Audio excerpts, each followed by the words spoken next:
Oke, assalamualaikum warahmatullahi wabarakatuh. Sehat selalu buat kalian yang menonton video ini. Saya Vicky Wulan Safitri dan nanti saya bersama kedua rekan saya akan menjelaskan tentang ekonomi politik Keynesian. Nah, langsung saja pengertian ekonomi politik Keynesian. Ekonomi politik Keynesian merupakan kritik lanjutan terhadap ekonomi politik klasik atau neoklasik yang menempatkan regulasi pasar mandiri atau self-regulation market sebagai instrumen yang dianggap bisa memandu terciptanya kesejahteraan setiap umat manusia. Pandangan Keynes sering dianggap sebagai awal dari pemikiran ekonomi modern. Ia banyak melakukan pembaharuan dan perumusan ulang doktrin-doktrin klasik dan neoklasik. Karena Keynes menganggap peran pemerintah perlu dilaksanakan pembangunan, Keynes sering disebut sebagai bapak ekonomi makro. Nah, selain itu juga sering disebut sebagai bapak ekonomi pembangunan. Keynes melihat hubungan di antara variabel-variabel ekonomi seperti pendapatan konsumsi, tabungan, pajak, pengeluaran pemerintah, ekspor-ekspor, pengangguran, inflasi secara besar-besaran atau agregatif. Nah, selanjutnya peran pemerintah dalam perekonomian. Keynes menyarankan agar perekonomian tidak diserahkan begitu saja pada mekanisme pasar. Hingga batas tertentu, peran pemerintah justru diperlakukan, misalnya kalau terjadi pengangguran, pemerintah bisa memperbesar pengeluarannya untuk proyek-proyek padat karya. Dengan demikian, sebagian tenaga kerja yang menganggur bisa bekerja, yang akhirnya akan meningkatkan pendapatan masyarakat. Kalau harga-harga naik cepat, pemerintah bisa menarik jumlah uang beredar dengan mengenakan pajak yang lebih tinggi. Inflasi yang tak bisa terkendali pun bisa sampai terjadi. Selanjutnya, Keynes sering mengandalkan kebijakan fiskal. Dengan kebijakan fiskal, pemerintah bisa mempengaruhi jalannya perekonomian. Langkah itu dilakukan dengan menyuntikkan dana berupa pengeluaran pemerintah untuk proyek-proyek yang mampu menyerap tenaga kerja. Kebijakan ini sangat ampuh dalam meningkatkan output dan memberantas pengangguran, terutama pada situasi saat sumber-sumber daya alam dimanfaatkan secara penuh. Dan selanjutnya, bagi Keynes, campur tangan pemerintah terutama diberlakukan kalau perekonomian berjalan tidak sesuai dengan yang diharapkan. Nah, yang selanjutnya adalah kritikan-kritikan Keynes. Yang pertama, kritik terhadap hukum permintaan dan penawaran. Poin pertama adalah penawaran akan menciptakan permintaannya sendiri. Menurut Keynes, pandangan tersebut dapat dibilang adalah pandangan yang tidak melihat kenyataan empiris. Karena dalam kenyataannya, permintaan biasanya lebih dari penawaran. Nah, alasannya sebagian dari pendapatan yang diterima masyarakat akan ditabung dan tidak semuanya dikonsumsi. Dengan demikian, permintaan efektif biasanya lebih kecil dari total produksi. Poin kedua adalah tidak ada pengangguran terpaksa, yang ada hanyalah pengangguran sukarela.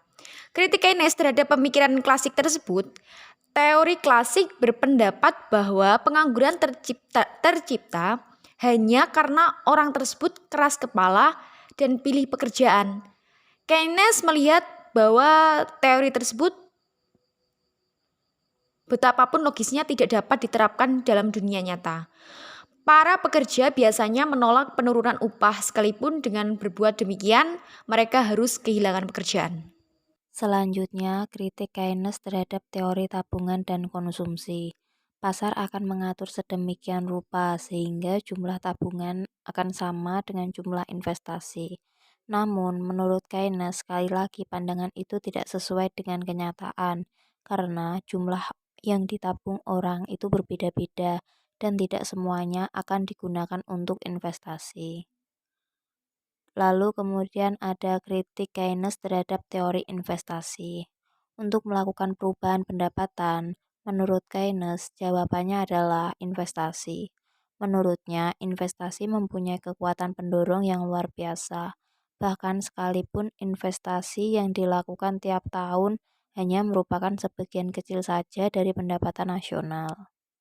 Melihat pentingnya investasi dalam perekonomian suatu negara, maka menurut Keynes dan pengikutnya harus benar-benar direncanakan, karena investasi adalah besaran yang paling peka, sehingga menyebabkan perekonomian berada dalam kenaikan atau kejatuhan.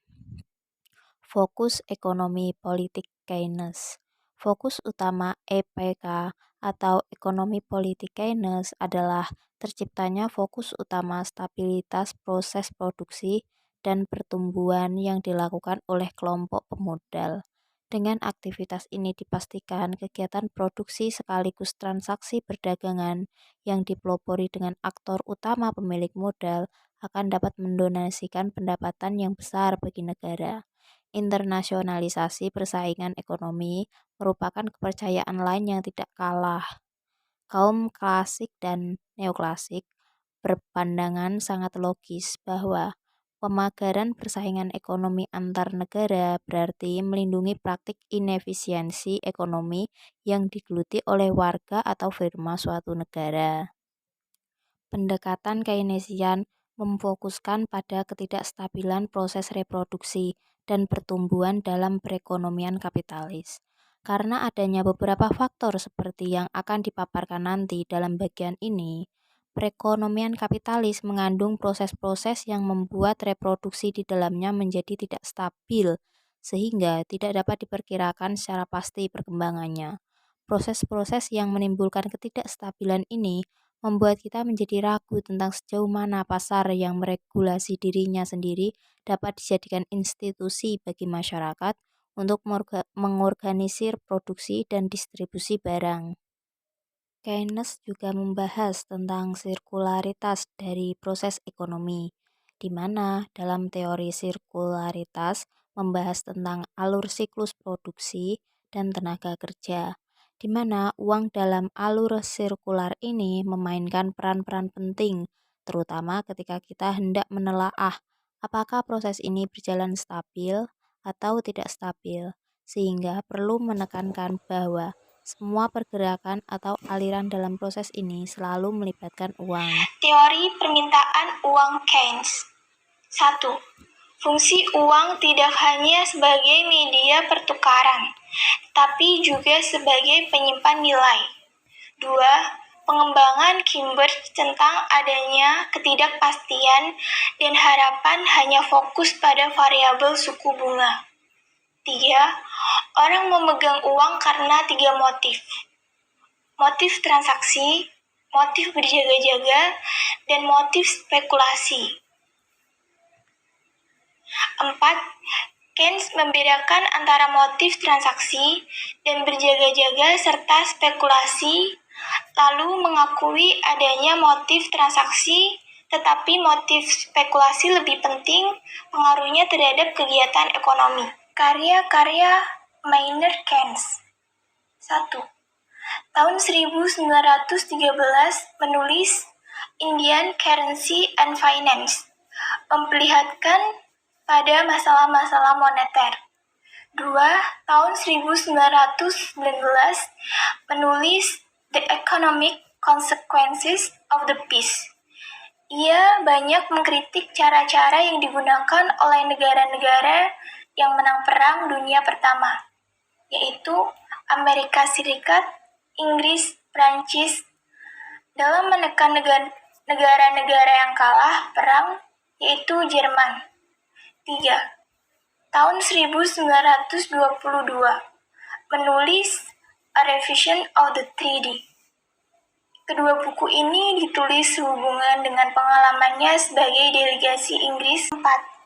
Tahun 1923 menulis A Tract on Monetary Reform. Ia memperlihatkan keprihatinannya terhadap perubahan yang terjadi dalam daya beli uang. 5. Tahun 1930 menulis A Treatise on Money, terdiri dari 2 volume. Volume pertama khusus menyajikan teori-teori tentang arti dan peran uang dalam perekonomian secara murni. Volume kedua dijelaskan bagaimana teori-teori murni tentang uang tersebut diterapkan dalam perekonomian. 6. Tahun 1936, ia menerbitkan buku The General Theory of Employment, Interest, and Money. Buku ini ditulis sebagai reaksi terhadap depresi besar-besaran yang terjadi tahun 30-an yang metode klasik dan neoklasik. Kesimpulan, teori Keynes memiliki implikasi yang luas terhadap ekonomi politik, yaitu 1. Pasar yang meregulasi dirinya sendiri tidak menjamin menyediakan upah para pekerja. 2. Ketersediaan masyarakat untuk menabung tidak dapat menghasilkan akumulasi kapital yang diperlukan untuk investasi. 3. Upaya pemenuhan pribadi yang dilakukan individu justru akan merugikan semua individu dalam jangka panjang. 4. Upaya pekerja untuk menaikkan level upah justru makin bisa menurunkan penyerapan tenaga kerja. 5. Menabung justru bisa mengurangi level tabungan dari investasi masyarakat. Demikian beberapa hal yang bisa saya sampaikan. Sebelumnya, saya mohon maaf yang sebesar-besarnya jika di dalam penyampaian tadi mungkin ada kesalahan kata atau beberapa pernyataan yang menyinggung kalian. Thank you guys. Don't forget to subscribe and like this video. Thank you guys.